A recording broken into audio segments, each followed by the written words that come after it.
This is A Word, a podcast from Slate. I'm your host, Jason Johnson. Washington, D.C. is famous, and in some cases infamous, for many things. Political players, lawyers, lobbyists. But for music fans, it's also appreciated for go-go. And now, the signature sound of D.C. has a museum of its own. One of the things I think that's really notable about go-go, it's one of the few popular Black music that has not been colonized. It is still Black-owned, it is still Black-controlled, Black-directed. The new Museum of Go-Go, coming up on A Word with me, Jason Johnson. Stay with us.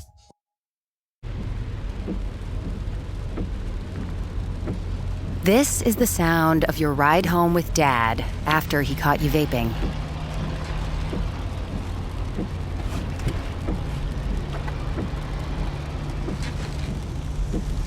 Awkward, isn't it? Most vapes contain seriously addictive levels of nicotine and disappointment. Know the real cost of vapes. Brought to you by the FDA. The #1 selling product of its kind with over 20 years of research and innovation. Botox Cosmetic, out of botulinum toxin A, is a prescription medicine used to temporarily make moderate to severe frown lines, crow's feet, and forehead lines look better in adults. Effects of Botox Cosmetic may spread hours to weeks after injection, causing serious symptoms. Alert your doctor right away as difficulty swallowing, speaking, breathing, eye problems, or muscle weakness may be a sign of a life-threatening condition. Patients with these conditions before injection are at highest risk. Don't receive Botox Cosmetic if you have a skin infection. Side effects may include allergic reactions, injection site pain, headache, eyebrow and eyelid drooping, and eyelid swelling. Allergic reactions can include rash, welts, asthma symptoms, and dizziness. Tell your doctor about medical history, muscle or nerve conditions including ALS or Lou Gehrig's disease, myasthenia gravis, or Lambert-Eaton syndrome and medications, including botulinum toxins, as these may increase the risk of serious side effects. For full safety information, visit BotoxCosmetic.com or call 877-351-0300. See for yourself at BotoxCosmetic.com. Welcome to A Word, a podcast about race and politics and everything else. I'm your host, Jason Johnson. For most Americans, Washington is first and foremost the nation's capital, the seat of the national government. But there's a whole other side to the city. It's steeped in Black history with academics, artists, and everyday people making their home in D.C. across generations. And the city's heart beats in time with that community. One place you can hear that is go-go music. It's the signature sound of Washington neighborhoods, from backyard barbecues to street fairs to dance clubs.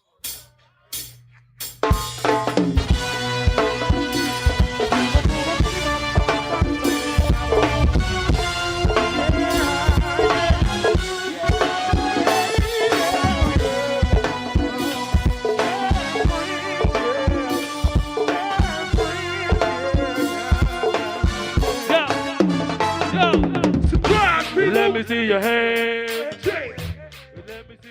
While go-go has gone in and out of fashion at the national level, it still retains its local flavor and its importance to Washington, D.C.'s Black community. And now there's a new museum where go-go can be celebrated by Native and newly minted Washingtonians. In November, the ribbon was cut in honor of the soft launch of the Go-Go Museum and Cafe in the city's Anacostia neighborhood. Here's some of the sound from the opening event.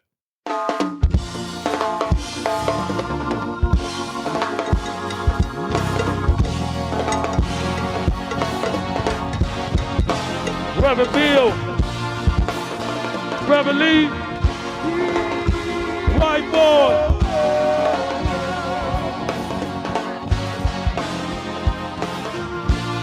Let's take them back. Let's take them back to my man T Screen. Right to the Capitol Center. Joining us to talk about the new museum is co-curator Natalie Hopkinson. She's also a writer who has taught journalism at Howard University and American University and is the author of several books, including Go-Go Live, The Musical Life and Death of a Chocolate City. Natalie Hopkinson, welcome to A Word. Thank you for having me. So I'm going to say this. I'm super duper excited about this. I am not a native Washingtonian. I am a person who very specifically grew up in the suburbs, but I still feel like I grew up with a lot of go-go music because I was in and around the city in the 80s and the 90s, and I remember a lot of these bands. So I'm super excited about this conversation. For the uninitiated, for everybody listening right now who doesn't really know what go-go is or may have heard go-go and didn't know that's what it was called, how would you describe go-go music? So that's the first thing that we answer in the Go-Go Museum is this is Go-Go, because that's the first question we get. So Go-Go is a genre that's sort of an offshoot of funk created by Chuck Brown in 1976. People know it by the beat, by the conga Afro-Latin rhythms. And what I've done a lot of my research around is looking at it also as a cultural economy, as a communication system, as a spiritual force, as a political force. And now it's a museum. What's sort of the lineage of go-go? It comes out of funk. Is it a cousin of rap and hip hop? Is it under the umbrella of rap and hip hop? Like, if you were doing sort of that big map that they did in School of Rock with Jack Black, like what are some of the spokes that connect to go-go? So we describe it as a cousin of funk, cousin of hip hop, also a cousin of soca, juju music, African highlight. These are all African-based musical forms, popular musical forms that often originate in a specific region and spread. So go-go applies. Go has done all of those things. But what's different about go-go is that it spread and then it sort of, but it has rooted in the city. So the national flashes they've been around, but they're not lasting. But the way that it's been ingrained in the cultural fabric and the economic fabric and the political fabric of Washington, D.C., and yes, Jason, all of the region, it is unique. So one of the things I think that's really, notable about go-go, it's one of the few, I would say the only, but, we try to hedge popular Black music that has not been colonized. It is still Black owned, it is still Black controlled, Black directed. And so it's just a really interesting test case for like, what are some alternate paths that Black music can take that do not involve people extracting it and leaving it and taking the profits and, leaving nothing for the community that created it. What do you see as the central mission of the museum? And like, what will people find there when they walk in? So the museum has about 8,000 square feet. It's in a storefront in Anacostia, which is, part of the eastern part of the city. And what they will see is 16 interactive exhibits. They'll see a lot of AI. We started this process doing a lot of oral histories where we've interviewed the legends and, recorded their stories. We have used those and created 2 holograms that greet you. So first thing that greets you is a hologram of Big G from Backyard Band. And he's like, hey, welcome. He's sort of like our virtual docent. You can have a conversation with a Big G about anything related to go-go. And in fact, all of the information and all the exhibits are feeding these holograms. So you can talk to them and then you can go in. We also have a hologram of Sugar Bear from EU, who's the lead guitarist and longest serving member of the band EU. He's actually like a virtual docent. So he'll say, this is my guitar. I played this back then at this show. And I remember that album that we did with Salt and Pepper. And oh yeah, this is me and Spike Lee when we recorded that song for School Days.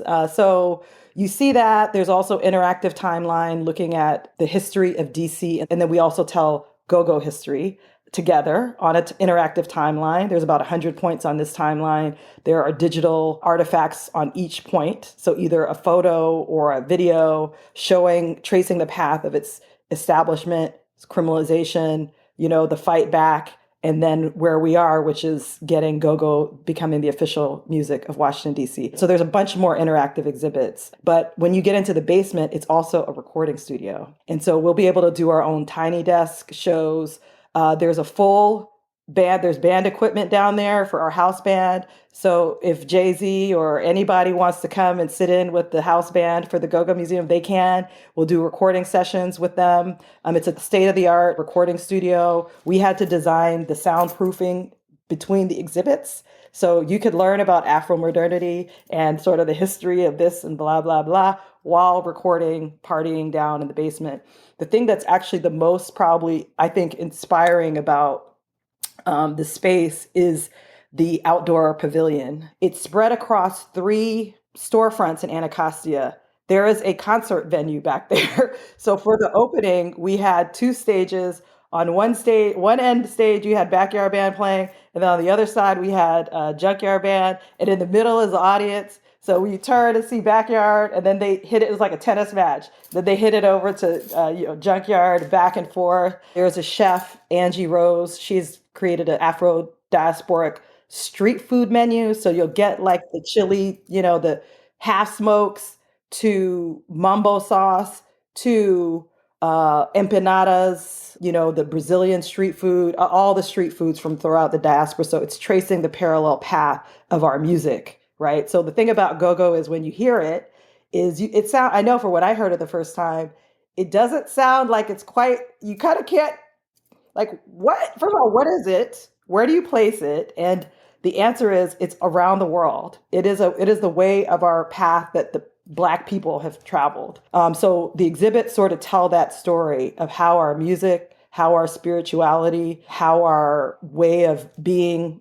all connect through this cultural industry, and how, these amazing people in Washington, D.C. have kept it alive for the last almost 50 years.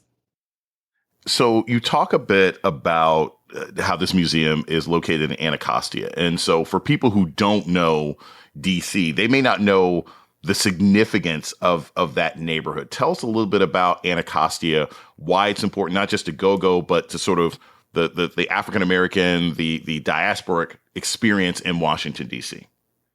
So I'm going to answer that, and a very dangerous question to ask me because I can talk a long time about this, but I'm going to try to pick my shot. So the first thing about this really significant about Anacostia, one of the companion Supreme Court cases that desegregated education in 1954, Bowling v. Sharp. Bowling v. Sharp was actually at a middle school in Anacostia, right? So right around the corner from the museum. It is also the place, going back even further historically, when Lincoln signed the first Emancipation Proclamation, which only applied to Washington, D.C. in 1862. It happened 9 months before the rest of the country became free. That neighborhood became one of the places that enslaved people from Maryland and Virginia, they poured into the district to claim their freedom. And so there's a marker around the corner from the Go-Go Museum, from the 11th Street Bridge, where historians say that was one of the places where they made that journey. So that's the long history about that. But Anacostia also has been a really important place for go-go. So a lot of the leading go-go bands have roots in Anacostia. So I mentioned EU, Experience Unlimited. They went to Ballou High School. They started off as middle school kids at a high school in that area.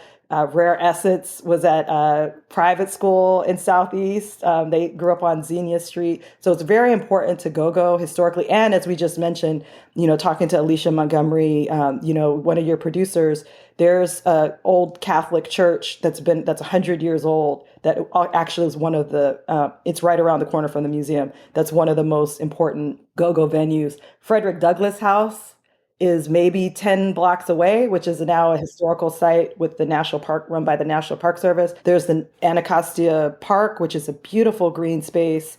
We start our go-go and DC history timeline. We're really intentional about starting it in 1608, when the Nacastine tribes, they were the dominant force there, trading along the Anacostia River. We call it now the Anacostia River. So we mark that as the beginning of the story that is, it's endless story and so the Go-Go Museum is just picking up a stream of, some really important Black history. We're going to take a short break. When we come back, more on Washington's new Museum of Go-Go Music. This is A Word with Jason Johnson. Stay tuned.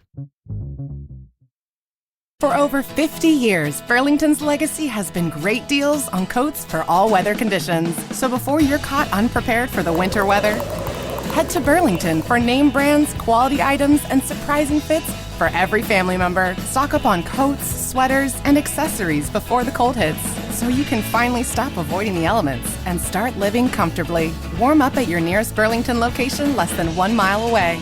Burlington. Deals, brands, wow. We have one more act for you this evening. I don't even need to say his name. Mr. Bob Dylan.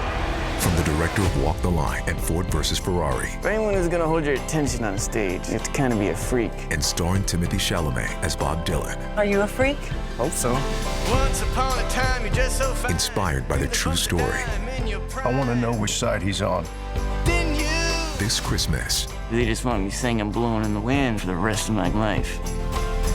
Bobby, what do you want to be? Whatever it is they don't want me to be.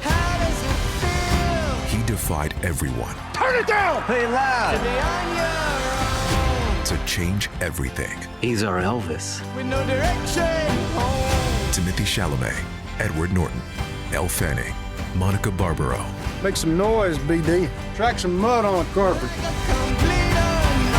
A Complete Unknown. Only in theaters Christmas Day. Rated R. Under 17 and admitted without parent. You're listening to A Word with Jason Johnson. Today, we're talking about the new Museum of Go-Go Music with its co-curator, Natalie Hopkinson. So let's talk about your formative moments around go-go. Who was like the first artist or the first song that like captured your imagination? Or to quote Brown Sugar, when did you fall in love with go-go? We're going heavy Gen X here. I'm just letting the audience know. But yeah, what's some of your formative experiences with go-go? So I would say personally, my Brown Sugar moment will be in probably around 2001, 2002. I was a writer for the Washington Post, doing an arts guide for Prince George's County, Maryland. And I started going to a club called the Hot Shops or the New Cafe. This was an all ages go-go show where they played bounce beat.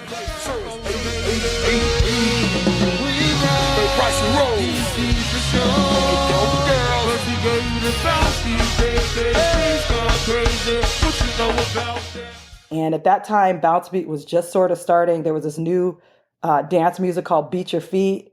And as somebody, I grew up mostly on hip hop, right? I lived in Indiana, I lived in Canada, and I lived in Florida. So I had no idea what was going on. But I felt like I had landed in another planet watching these kids fly through the air. They're doing these dance battles. You know, the Beat Your Feet dance is like, you know, it's a basic, like the movement of your feet is moving, but all the creativity that they put on top, you know, all the energy. So it was UCB, TCB, Fatal Attraction was a band that I really, followed a lot. At that time, it was a little bit controversial because the sound was so much different than the traditional go-go sound that Chuck Brown created.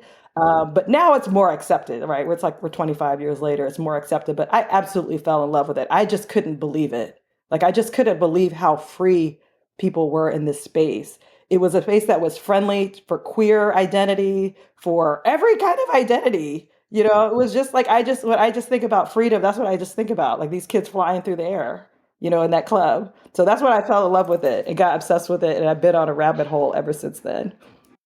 You wrote a book called Go-Go Live, The Musical Life and Death of a Chocolate City. And it was published over a decade ago. What would you say is different about go-go music today, where it is in the culture, how people view it today than 10 years ago when your book came out? Man, it's like my head is spinning like every day how much the narrative has changed. I went from writing newspaper articles about go-go, and then I wrote for the style section, super obsessed with go-go. And then I did my dissertation at the University of Maryland. So I did my PhD on go-go music. And I was the subject of a lot of jokes. People didn't understand. I was like from another planet. And then the main thing that sort of changed this was the Don't Mute DC movement in 2019. And so this is when I and the founder of the Go-Go Museum, Ronald Moten, who's an activist, we started working together because there were attacks on go-go music specifically in public spaces. And we have been organizing the resistance and the fight back against that. Oh, you don't know what go-go is? Now y'all gotta learn what go-go is. You know, like Black kids know about go-go all across the city. But what happens is as you get older, people feel like their tastes get more mature and, oh, that's a thing that we used to do. And because the music became heavily criminalized in the 1980s, there was a lot of official pressure. They were targeted with their liquor licenses. Clubs were being fined out of existence.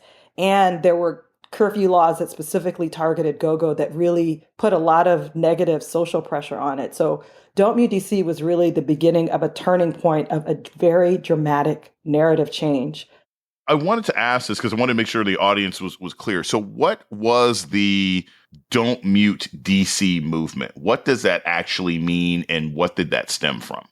So the Don't Mute DC movement was a response to, there were gentrifiers. DC, the area around Shaw, which is a historically Black neighborhood named after the Civil War general Robert Gould Shaw, which was Black, has become the fastest gentrifying zip code, one of them in the country. And as the new residents came in, when they're hearing this music outside, they're like, what is that? But they went colonizer and decided to try to shut down this man's business. When they called the city on him, they called the police on him. It was a Metro PCS store. Yeah, there was a Metro PCS store for the context of the audience. that store or whatever location was there would regularly just put out 2 big speakers and just play go-go. And people would walk by and they would listen. Sometimes they would just randomly dance. And a newly gentrified building on that corner, as is often the case with visiting gentrifiers and colonizers, called the cops to complain and tried to shut down this cultural location that was just playing go-go music. Yes. Thank you for that great summary. And it was 10 a.m. to 7 p.m. And it was just a beautiful, pure, like, in my book, one of the things I regret is I did this play on Jay Jacobs, the musical Life and Death of a Chocolate City. I don't like that language. Chocolate City is not dead. We're still here. Black people are still the largest ethnic group in the city, and our culture is very much alive, and it's very demeaning to talk about us in past tense. Gentrification is happening, but that corner was one of the beautiful chocolate things that you could stop and see a little dance party. And, it was very precious, not just to me, but like many people, Howard students, all generations of Howard students, that's right by the Howard Metro. You pass that corner, and generations of Howard students, including me, were new to the city, and we're like, well, what is that? But we never went to the sense of trying to destroy this man's business because we didn't know what it was. But in any case, we created Ronald Moten, who is the CEO and president of the Go-Go Museum. There are several Black businesses that are being attacked by gentrifiers. They move in our community like they come with good intentions, and once they come in, they try to push us out. He and I created an online petition to save the music on this corner, and it was signed by 80,000 people from 94 countries around the world. People spoke up for look, this is wrong. And when we started doing these activations in the streets, so we were able to get that was an easy victory. T-Mobile was like, yeah, we're backing off on that one. You can go ahead with your music. But it was so cute because other Metro PCS dealers in New York and other parts, they're like, yeah, we're playing music in solidarity. We get these colonizers. Anyway, we kept doing all these activations using go-go bands. We would activate, we were just turning up on all kinds of issues, including you about to close the only hospital east of the river. You're taking away funding for the funding of a high school. We started activating using the music around all these issues. And that is what we refer to as the Don't Mute DC movement. When we come back, more about Washington's Go-Go Music Museum with co-curator Natalie Hopkinson. This is A Word with Jason Johnson. Stay tuned. This episode is brought to you by LifeLock. The holidays mean more travel, more shopping, more time online, and more personal info in places that could expose you to identity theft. That's why LifeLock monitors millions of data points every second. If your identity is stolen, their US-based restoration specialist will fix it, guaranteed or your money back. Get more holiday fun and less holiday worry with LifeLock. Save up to 40% your first year. Visit lifelock.com/podcast. Terms apply. How about listening to the sounds of Istanbul?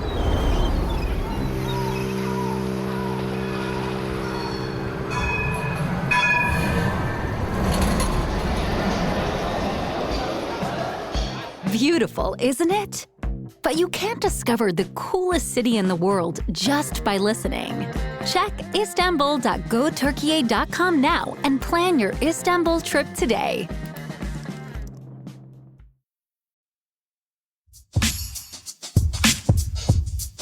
You're listening to A Word with Jason Johnson. Today, we're talking about the opening of the Go-Go Museum and Cafe in Washington, D.C. Do you see this museum as a place where newcomers to the city can get an education about go-go, or one where locals can come and appreciate the music and have a chance to enjoy? Even in your soft launch, who do you think makes up a larger group? Is it sort of the indigenous DC people hoping to remember the glory days, or is it newcomers to the city saying, I didn't realize that the Starbucks I'm at was built on top of X? I would say the interest and support has come from the go-go community. That's been the bread and butter and will continue to be the bread and butter of what the museum is. However, as the chief curator of the museum and as somebody who is not a DC native, somebody who was also new and didn't know about things, I found it extremely important to make sure that we open our stance so that anybody can sort of come in and understand it. And this is really an educational institution, and we serve everyone. And what's been extremely, right from the beginning of the Don't Be DC movement, what's been so heartening for us was that it wasn't just the go-go diehards who were raising up. Like people, like it was 80,000 people from 94 countries and all 50 states that signed our petition. So it's not just DC people. We have a lot of people, white people, brown people, everybody is interested in supporting. Like you can understand like the basic thing of like, however you might feel right now, the conga player did not do anything but add joy to your life as far as I'm concerned, you know? And I think most people can kind of understand that. Like, look, and so maybe I don't understand it, but I'd like to like learn more. And so we're really appealing to people's natural curiosity, natural need for connection. And honestly, you don't need a PhD to really understand that, you know, this thing is making your body move and it's making you feel good and you feel like your heartbeat is in sync, you know, with other people on the dance floor. You don't need to learn a lot to know that it feels good. So part of what the museum is like, okay, we're giving you all of that extremely detailed history, and that through these interactive experiences, the overall biggest way to educate people about go-go is for them to experience it. So that's for the live recordings. That's for the concerts that will be out back. That's for like just being dropped in the middle of the go-go, which is how this museum is designed.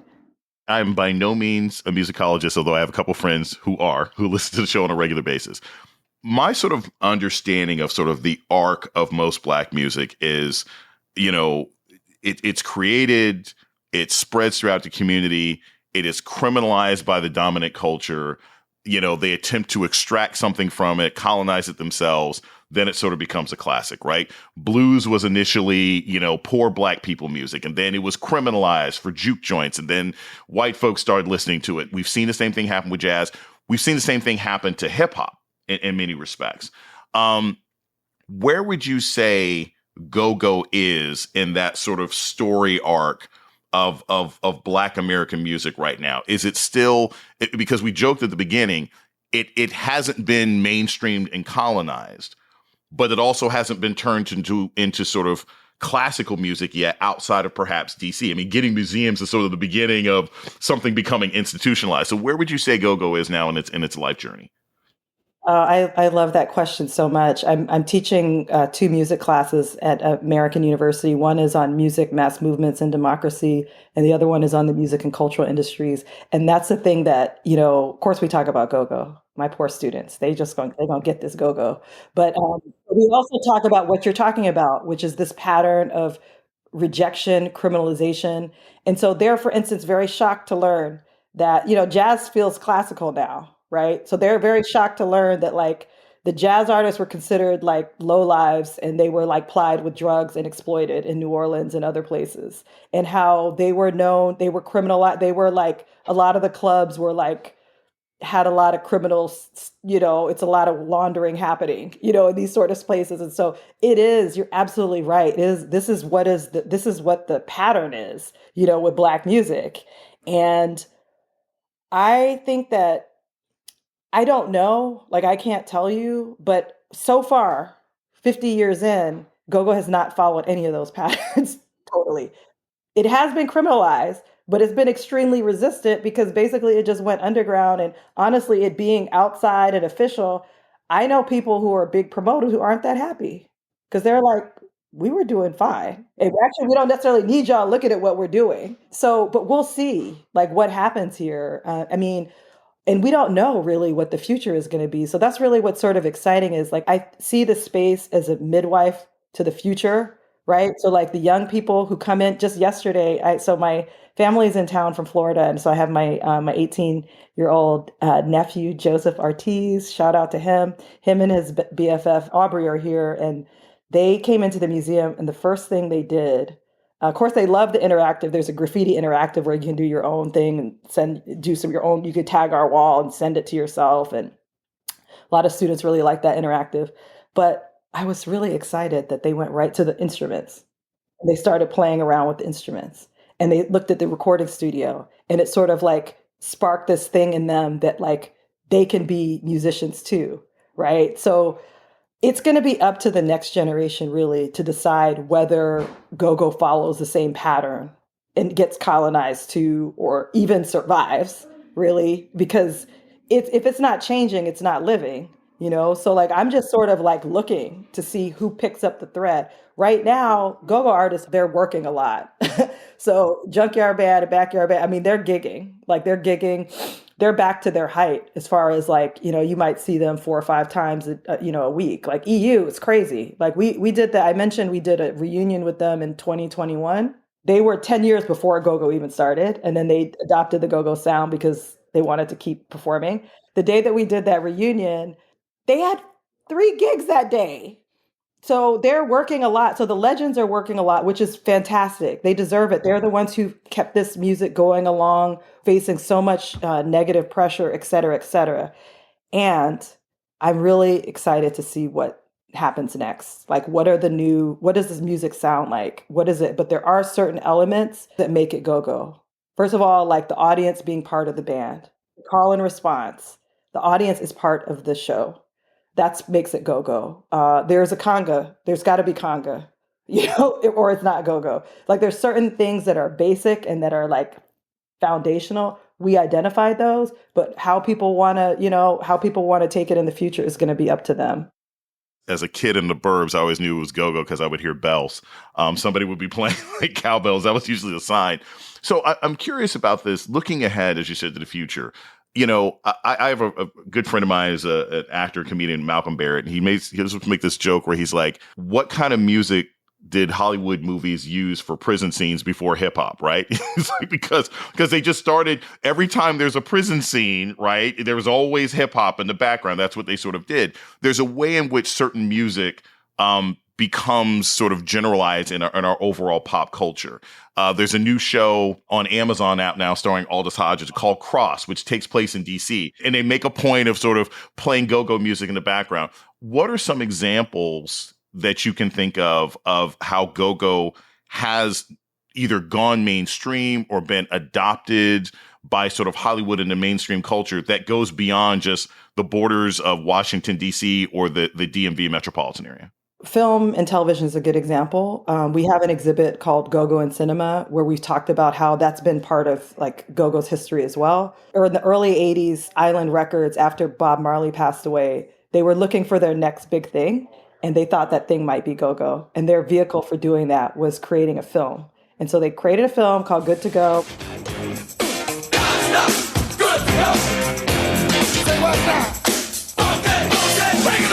The underground sound is rising up, changing the rules, setting the pace. Good to Go, the movie. Supposed to meant to be a vehicle, much in the way that The Harder They Come from 1972 was a vehicle for reggae. And it was a disaster.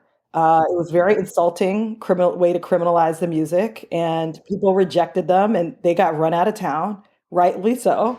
And it's just sort of like one of the ways that you just show, like, look, DC people just are not having it. Like, they're just not having it. Like, you can try.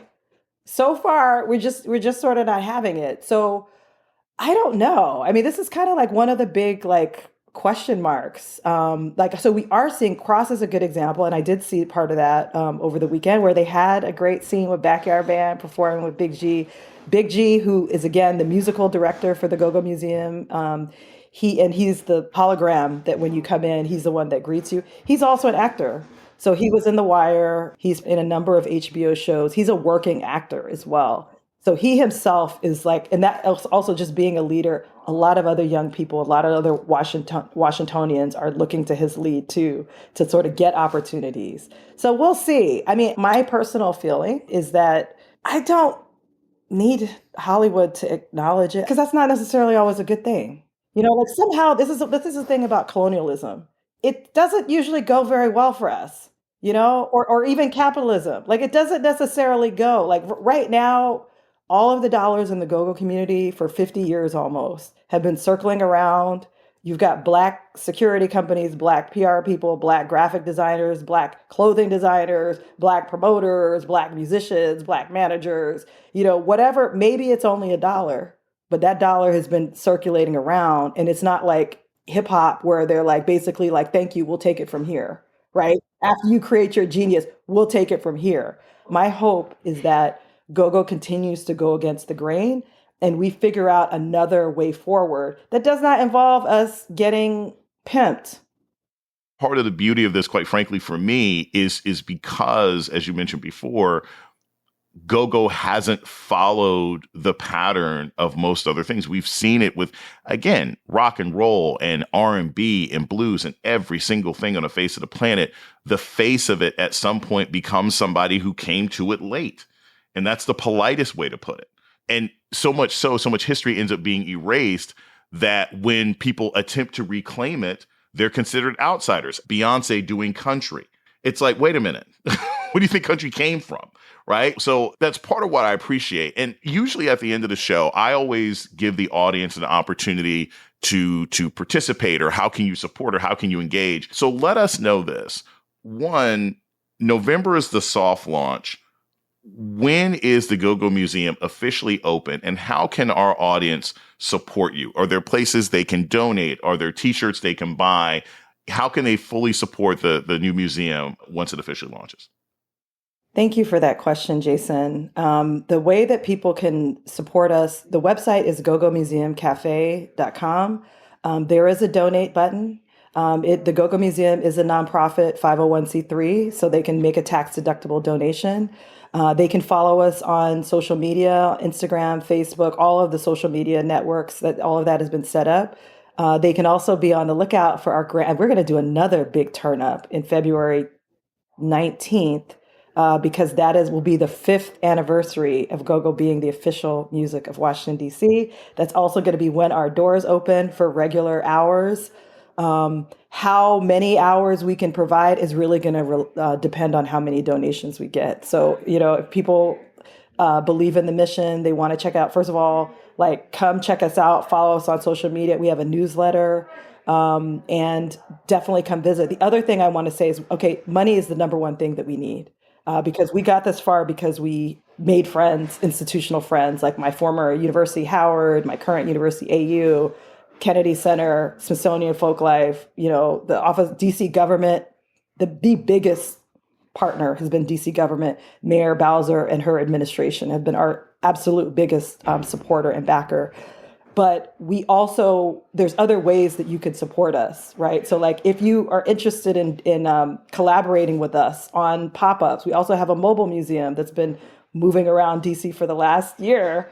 There's all kinds of ways that we can work together. So, we definitely want your money, but we also want your partnership. And, as with everything Go-Go, the audience is part of the band. So we need you to we're putting out the call as a museum. We need everybody to respond and, to come see it, tell us how you like it, and also give us your ideas and suggestions on ways to activate in the future. Natalie Hopkinson is a writer and the co-curator of the new Go-Go Museum in Washington, D.C. Thank you so much for joining us today on A Word. Thank you, Jason, for having me. And one quick announcement to the audience. Today's show is very, very special because we are prepping you for a huge announcement next week. So make sure you turn into next week's episode of A Word. Look forward to seeing you then. And that's A Word for this week. The show's email is aword@slate.com. This episode was produced by Christy Taiwo Makanjula. Alicia Montgomery is the vice president of audio at Slate. Our theme music was produced by Don Will. I'm Jason Johnson. Tune in next week for A Word.